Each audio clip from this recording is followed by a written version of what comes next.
So, to begin with, got a smashed window. Replacing it.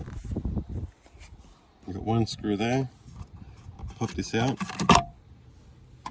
Another screw there. Phillips head. Pop this off. Another Phillips head. You then unpop the door trim and lift it up. And I've already done, obviously, unclip this, which is a power window connector. Then you undo a 10mm there, and then another 10mm there. That's for this one here.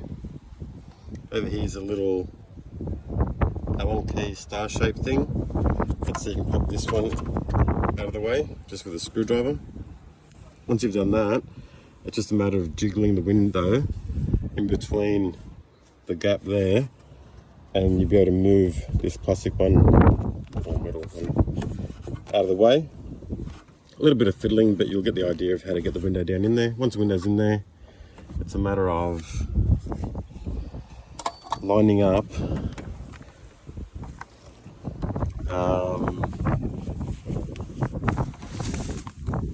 this is the bottom of the window, and there's a channel.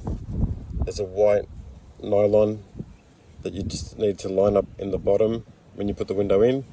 I would put the window, push the power button down all the way, so when you insert the window you can actually slide the plastic in there. There's no screws, no bolts or anything. And once that is done,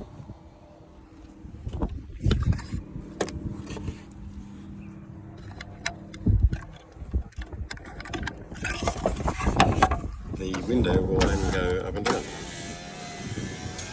So you can just see the arm there, that's the white nylon bit, and you can see the channel goes from here to there, and that just slides in and out. Probably worth putting some lube in there. And then put all the bolts back together again.